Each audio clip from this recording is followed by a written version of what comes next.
Hello and welcome to another TheVlagh deck tech. Today we are doing Black-White Monarch. I'm not sure what to call it. It's my take on a Black-White version of the Kuldotha Boros deck that I saw that was playing Pile Sentinels, but we're playing black instead of red because I really wanted more removal and that was efficient at dealing with creatures rather than stuff that could go to the face. The namesake cards of this deck are Core Skyfisher and Glinthawk, which will bounce your Alchemist Vials and Prophetic Prisms back to your hand so that you can recast them to draw more cards. It's a very grindy deck that gains card advantage over long turns and long games and always has a play. My hand always has cards in it, and I really like this play style. It's very much control-y. We have a lot of removal. We have our 4 Chainer's Edicts, 3 Doomblades, a Disfigure, and a Deadweight, as well as 3 Journey to Nowheres. So this is one of the best removal suites. Black-White, it gives you one of the best removal suites in the entire Pauper format. Just super efficient. Journey to Nowhere gets any creature. Doomblade can't get Gurmag Anglers, but it's really good against decks that aren't playing that.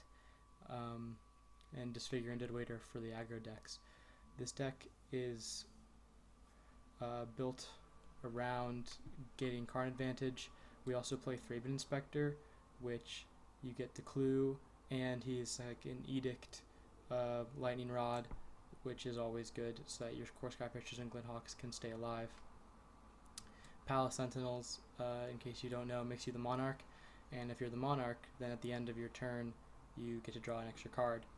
And whenever you deal combat damage to a player, if that player is the Monarch, you become the Monarch. So ideally, the best position for us is there's an empty board.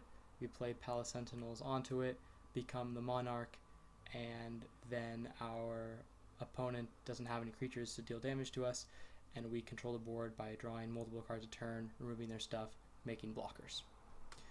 Our last card is Battle Screech.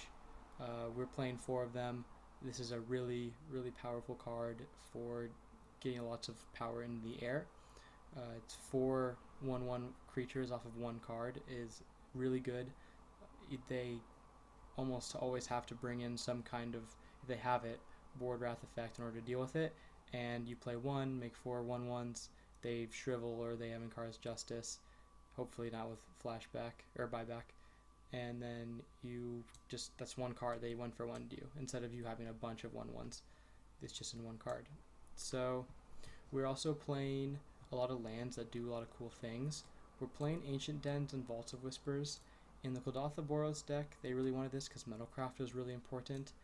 I'm playing it because Glinthawk, sometimes being able to play it and just bouncing an artifact land is strong enough, and there aren't really that many decks that are going to punish us for playing this. We also have 4 Orzhov Basilicas, which can bounce our more utility lands, such as Radiant Fountain to gain 2 life, or our Scoured Barrens to gain 1 life, or even if we have to play our Barren Moors or our Secluded Steppes early, we can bounce them and then cycle them later for more card advantage. I think that this deck could probably play something like a Bojuka Bog. Yeah, I think I'm just going to throw a Bojuka Bog in right now, just because we don't care about Metalcraft as much, so it's not as important. We can cut Vault of Whispers.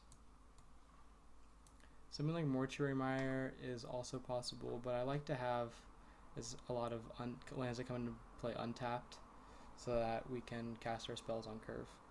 But I think I'm going to try Bojuka Bog. Sideboard, we have 2 Relic of Progenitus and 2 Lone Missionaries. Relic is for graveyards, obviously. Lone Missionary is really strong against aggro decks and burn decks and things like that. They're trying to kill us really fast. Gaining 4 life of 1 card is really strong, and then we can bounce it with Core Skyfisher. 4 Duress for the decks that just want to play a bunch of spells. Dust to Dust for the Affinity matchup, which isn't that bad already because we're playing lots of removal, but I really don't like Affinity, so I really don't want to lose to it. And then 4 Choking Sands to combat Tron. I think that this deck can grind with control decks. It can put lots of creatures on the board and remove creatures against aggro decks, and it has lots of disruption and things. So I think that I was playing the Author Boros deck and I really liked it, and I was doing okay with it. There were a couple games where you could just Galvanic Blast them 3 times and they'd be dead, but a lot of the time I ended up having to use 2 Lightning Bolts, or a Lightning Bolt and a Galvanic Blast, to remove one of their creatures. So this removal suite is just a lot more efficient at dealing with creatures, which I think is more important. It's also the reason why I took out a removal. I took out an Alchemist Vial because Metalcraft isn't as important, and we really only need 1.